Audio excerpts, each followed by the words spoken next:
Hello traders, welcome back to the trading insider YouTube channel. और आज की ये वीडियो काफ़ी ज़्यादा खास होने वाली है क्योंकि इस वीडियो में हम लोग जानेंगे कि बजट डे पे कौन सी स्ट्रेटजी यूज़ करें, कौन सा सेटअप यूज़ करें जिसकी हेल्प से हम लोग एक डिसेंट प्रॉफिट बना सकें। जैसा कि आप सभी लोगों को पता है कि 1 फरवरी को हमारा बजट आने वाला है। इंडिया का बजट हमारी जो फाइनेंस मिनिस्टर है वो देंगी। तो इस दिन हमारे स्टॉक मार्केट में काफ़ी ज़्यादा मोमेंटम आता है जिसकी हेल्प से हम लोग एक अच्छा खासा पैसा बना सकते हैं। तो काफ़ी सारे लोगों को इस दिन का इंतज़ार होता है ताकि वो एक सही डिसेंट प्रॉफिट बना सकें। लेकिन बहुत सारे लोगों को दिक्कत होती है कि किस तरीके से हम लोग ट्रेड करें, कौन सी स्ट्रेटजी यूज़ करें ताकि हम लोग एक सेफ़ तरीके से पैसा बना सकें। तो इस वीडियो में मैं कंप्लीट ब्रेकडाउन बताऊंगा कि आप वो कौन सा सेटअप यूज़ करो, किस वे में ट्रेडिंग करो ताकि आपका अच्छा खासा प्रॉफिट बन सके। तो वीडियो काफ़ी ज़्यादा इंपॉर्टेंट होने वाली है, काफ़ी कुछ नया जानने को मिलेगा, एंड तक बने रहना। तो चलिए वीडियो को स्टार्ट करते हैं।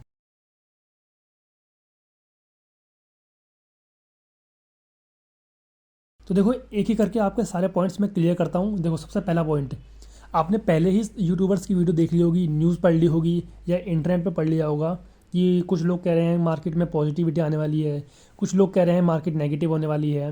मतलब सबने अपनी अपनी राय रखी, जो कि मैं ये नहीं कह रहा हूँ गलत है। ठीक है, उन्होंने अपने प्रिडिक्शन के हिसाब से अपनी बात रखी कि ये होने वाला है। लेकिन एक बात मैं आपको बताऊं, हमने फ्यूचर नहीं देखा है कब क्या हो जाए। हमें नहीं पता कि हमारे जो फाइनेंस मिनिस्टर हैं वो आकर के क्या बोल दें, मार्केट के बारे में नेगेटिव बोल दें या पॉजिटिव बोल दें, जिसकी वजह से मार्केट मूव कर जाए। कुछ भी हो सकता है। हमको ध्यान देना है पैसा बनाने पे। भले मार्केट ऊपर जाए नीचे जाए, हमको पैसा बनाना है। ऊपर जाएगी तब भी हमें पैसा बनाना है, नीचे जाएगी तब भी हमें पैसा बनाना है। Simple is that. पहला पॉइंट क्लियर। सेकंड पॉइंट, हमको करनी है ऑप्शन बाइंग। ऑप्शन बाइंग की करनी है क्योंकि बजट डे वाले दिन मार्केट में आएगा मोमेंटम, और मोमेंटम के आने की वजह से जो ऑप्शन के प्रीमियम होंगे वो बहुत तेज़ी से बढ़ेंगे। लाइक 50 रुपये का प्रीमियम आपको 500 रुपये जाते हुए दिखेगा, 600 रुपये जाते हुए दिखेगा।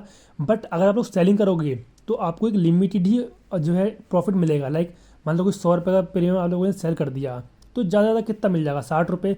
आप वो गल गल के मुश्किल से मुश्किल 40 रुपये का हो जाएगा। 100 रुपये का प्रीमियम 30 हो जाएगा। जीरो नहीं हो सकता क्योंकि उस दिन एक्सपायरी नहीं है। ओके, तो आपको सेलिंग में लिमिटेड प्रॉफिट मिलेगा पर बाइंग में अनलिमिटेड प्रॉफिट मिलेगा। कितना भी एक्स हो सकता है वो, चाहे वो 10x हो जाए, 20x हो जाए, कितना भी हो जाए, कितना भी हो सकता है क्योंकि मोमेंटम बहुत ज़्यादा होगा मार्केट में। 2 पॉइंट क्लियर हो चुके हैं कि हमको ऑप्शन बाइंग करनी है। ठीक। अब थर्ड पॉइंट ये कि हमको कौन से इंडेक्स में ट्रेडिंग करनी है। तो आपको सेंसेक्स में ट्रेडिंग करनी है क्योंकि उसकी जो एक्सपायरी है वो सबसे पास में पड़ेगी। 4 तारीख को एक्सपायरी है सेंसेक्स की, और नियरेस्ट एक्सपायरी यही है। तो आपको ये जो प्रीमियम्स होंगे सेंसेक्स के वो काफ़ी ज़्यादा बूस्ट होते हुए दिखाई देंगे, गामा ब्लास्ट होते हुए आपको दिखाई देगा सेंसेक्स के प्रीमियम में। तो 3 पॉइंट ये क्लियर हो गए कि आपको इंडेक्स कौन सा चुनना है। चौथा पॉइंट, जो सबसे इंपॉर्टेंट पॉइंट है, वो है प्राइस एक्शन।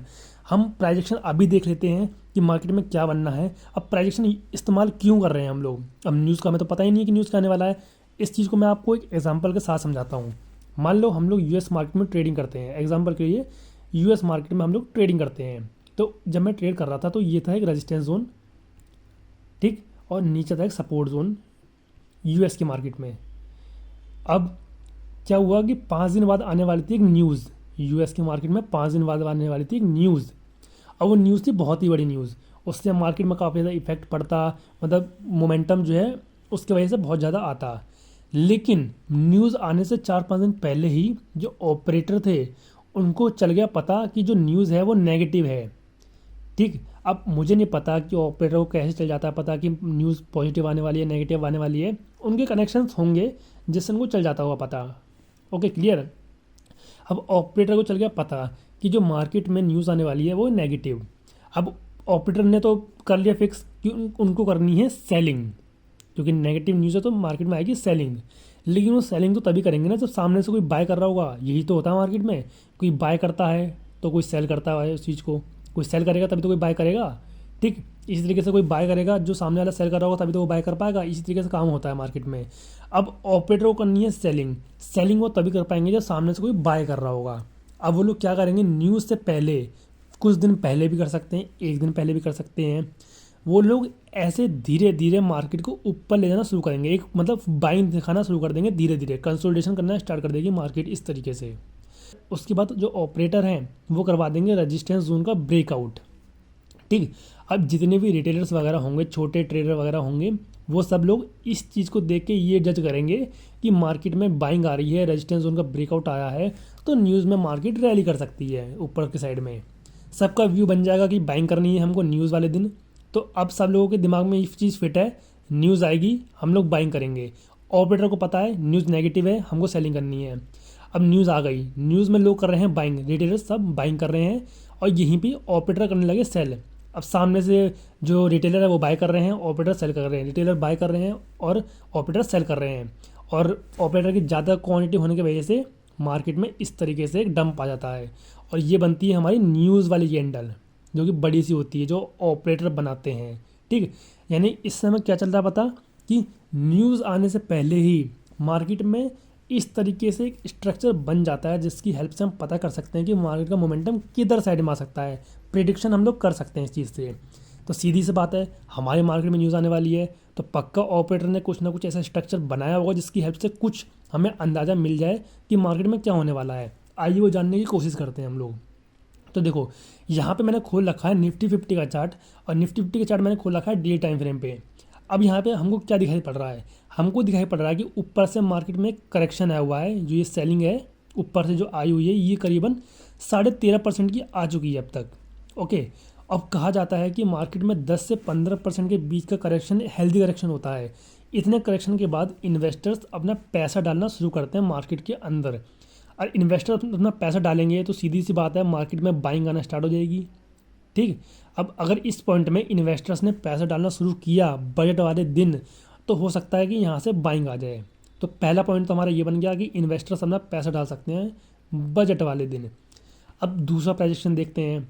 यहाँ पे अगर आप लोग ध्यान से देखो तो एक मेजर सपोर्ट एरिया है इस जगह पे, मैं ड्रॉ कर देता हूँ उसको अच्छे से। ये सपोर्ट जोन है, मार्केट में बड़ी बड़ी बाइंग आई थी इसी जोन से, ये देख सकते हो आप लोग, ये बाइंग आई थी और ये वाली बाइंग आई थी। थर्ड टाइम मार्केट ने इसको कर दिया ब्रेक, और ये कितनी तारीख को ब्रेक किया है एक बार देखते हैं। ये ब्रेक डाउन आया है हमारा 13 जनवरी को। अब ब्रेक डाउन आने के बाद में मार्केट को क्या करना चाहिए था, सिंपली मार्केट को ब्रेक डाउन करने के बाद में ऐसे नीचे डंप कर देना चाहिए था। क्यों, क्योंकि बहुत ही मेजर सपोर्ट जोन है, बहुत सारे बायर्स के यहाँ पे एसएल पड़े होंगे नीचे, वो हिट होते और हिट होने के बाद मार्केट नीचे तेज़ी से गिरती। लेकिन यहाँ पे क्या हुआ, मार्केट ने ब्रेक डाउन किया और यहीं पे ही बहुत दिनों से कंसोलिडेशन यहीं पे कर रही है। इसका क्या मतलब हुआ, यानी कि जो ब्रेक डाउन है ये फेल हो सकता है। ये सिर्फ ब्रेक डाउन करवाया गया ऑपरेटर के द्वारा ताकि जब ये न्यूज़ आए बजट वाली तो वो लोग इन सब सेलर्स की लिक्विडिटी को यूज़ करके बाइंग कर सकें वो लोग, और यहाँ पे एक बड़ा सा ग्रीन कैंडल बना सकें बजट डे वाले दिन। ठीक, इससे हमको ये दिखाई दे रहा है। आप लोग इस तरीके से देखिए, मतलब रिटेलर्स के नज़रिए से मत देखिए, आप एक ऑपरेटर के नज़रिए से देखिए कि मार्केट में हो क्या रहा है। देखो जनरली क्या होना चाहिए था, मार्केट में ब्रेकडाउन के बाद एक रैली होनी चाहिए थी नीचे के साइड में, क्योंकि जो सेलिंग होती है वो पैनिक में होती है। लेकिन यहाँ पे तो ऐसा कुछ भी नहीं हो रहा है। यहाँ पे मार्केट बार बार सेलर्स को इनवाइट कर रहा है। देखो ब्रेकडाउन हुआ, सेलर्स एंटर करे होंगे, फिर ये ट्रेंड लाइन है, इसके ब्रेकडाउन पे एंटर करे होंगे। अब देखो यहाँ पे ये सपोर्ट जोन था, इसके ब्रेकडाउन पे एंटर करे होंगे, लेकिन मार्केट फिर भी नहीं कर रही है। इसका क्या मतलब है, यानी कि ये सेलिंग फेक है, ये सिर्फ लिक्विडिटी इकट्ठा करने के लिए थी सेलिंग, जिससे कि बजट डे वाले दिन जो ऑपरेटर है वो बाय कर सके, सिंपल इज़ डैट। तो दूसरा पॉइंट ये कि प्रोजेक्शन ये कहता है कि यहाँ पे ये ट्रैप बन सकता है, जो ये नीचे सेलर्स का जोन है, ये सब बस लिक्विडिटी है और ऑपरेटर को बाइंग करनी है, इसलिए लिक्विडिटी इकट्ठी करी गई थी। दो पॉइंट जो बाय साइड में इंडिकेट कर रहे हैं कि मार्केट बाय साइड में जा सकती है। एक तीसरा देखते हैं प्रोजेक्शन क्या बनना है। अगर मैं आपको तीसरा प्रोजेक्शन दिखाऊं तो मैं ड्रॉ करता हूं ऊपर से ये ऐसे ट्रेंड लाइन, जो ये सेलिंग वाली ट्रेंड लाइन है डाउन ट्रेंड की, इसको ड्रॉ किया और सेम इसी तरीके से मैं करता हूँ नीचे ड्रॉ ऐसे। तो आपको क्या दिखाई दे रहा है कि यहाँ पे जो सेलिंग है वो कमज़ोर होती जा रही है। देखिए ये जो दोनों ट्रेंड लाइन है, जो ये दोनों आसपास होती जा रही हैं, यानी कि सेलिंग प्रेशर यहाँ पे कम हो रहा है। यहाँ पे ये इतना डिस्टेंस था दोनों के बीच में, इतनी सेलिंग हुई, सेकंड टाइम पे और कम हो गई, और थर्ड टाइम पे तो बिल्कुल ही कम हो गई। बिल्कुल ये आसपास हो चुकी हैं दोनों लाइंस, यानी कि सेलिंग कमज़ोर होती जा रही है धीरे धीरे करके। यानी कि सेलर्स अब कंट्रोल खो रहे हैं। अब बायर्स यहाँ पे जनरेट होकर के अच्छी खासी बाइंग मार्केट में दिखा सकते हैं, जो कि बजट वाले दिन हमको देखने को मिल सकती है। ठीक, तो तीन ये प्रोजेक्शन बनने थे जो मैंने आपको दिखा दिए। अब चौथे कन्फर्मेशन के लिए हम लोग देखते हैं डाउ जोन्स को। अगर आप लोग डाउ जोन्स को देखो तो यहाँ पे आपको दिखाई देता है वीकली चार्ट पे कि मार्केट में सेम हमारे तरह ऐसे एक पैटर्न बना, सेलिंग आई, सेलिंग आने के बाद में अपने सपोर्ट जोन से मार्केट अगेन बाइंग में जा चुकी है। जो ये बाइंग आपको दिख रही है ये क्या परसेंट की है, करीबन ये 8%, 7.5% की बाइंग आ चुकी है। जबकि सेम हमारे मार्केट में अगर देखें तो ऐसा ही स्ट्रक्चर बना हुआ है, बस डिफरेंस क्या है कि हमारे मार्केट में ब्रेकडाउन आ चुका है और इनकी मार्केट में सपोर्ट जोन से बाइंग आ चुकी है। देखिए एकदम सिमिलर आपको दिखेगा ऐसे, इसमें बाइंग आ गई है और इसमें ब्रेकडाउन आ गया है। लेकिन कहा जाता है कि जो डाउ जोन्स है वो हमारे मार्केट की तरह मूव करता है, यानी कि हमारी मार्केट और डाउ जोन्स दोनों सिमिलर मूव करते हैं, लेकिन यहाँ पे अपोजिट मूव कर रहे हैं। तो इससे भी ये इंडिकेशन हो रहा है कि डाउ जोन्स में बाइंग है, तो हो सकता है कि बजट डे वाले दिन ये नीचे जो इनको एंटर करवाया गया है इनको आउट करके बाइंग दिखा दी जाए, यहाँ पे बाइंग आ जाए। 4 पॉइंट्स मैंने आपको बता दिए जो कि इंडिकेट कर रहे हैं कि बजट डे वाले दिन मार्केट में बाइंग आ सकती है। ठीक है, अब अगेन वही बात, हमें नहीं पता कि फाइनेंस मिनिस्टर क्या बोल दें और क्या हो जाए मार्केट में, I don't know about that. अब हमको स्ट्रेटजी क्या यूज़ करनी है मार्केट में, जब बाइंग आना स्टार्ट हो या फिर सेलिंग भी आना स्टार्ट हो जाए, हम लोग लेके चल रहे हैं इस बात को कि सेलिंग भी आ सकती है, क्योंकि हमें नहीं पता, कुछ भी हो सकता है। तो किस तरीके से हमको ट्रेडिंग करनी है, अब मार्केट में मोमेंटम आना स्टार्ट होगा, ऐसे आपको यूज़ करना है 1 मिनट का टाइम फ्रेम। 1 मिनट का क्यों, क्योंकि मोमेंटम बहुत ज़्यादा होगा। अगर आप लोग वेट करेंगे 5 मिनट के लिए तो तब तक तो मार्केट काफ़ी ज़्यादा मूव कर चुकी होगी। तो आपको यूज़ करना है 1 मिनट का टाइम फ्रेम।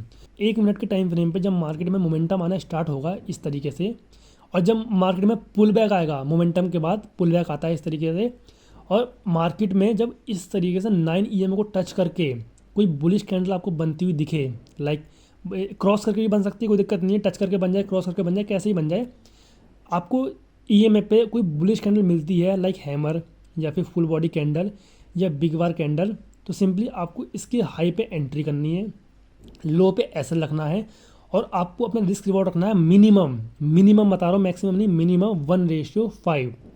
अब आप इसको मैक्सिमम कितना भी ले जा सकते हो, क्योंकि बजट डे वाला दिन है, मोमेंटम है, जितना बड़ा हो सके ट्रेड कैप्चर करो, बड़ा प्रॉफिट बनाओ। क्योंकि अगर नॉर्मल डे की तरफ 1:2 1:3 रखोगे तो क्या फ़ायदा फिर बजट डे का। बजट डे पे हम ट्रेडिंग कर ही इसलिए रहे हैं ताकि बड़ा पैसा बन सके, तो रिस्क रिवॉर्ड बड़ा रखना, रिस्क छोटा ही रखना, पर जो रिवॉर्ड होगा वो बड़ा रखना।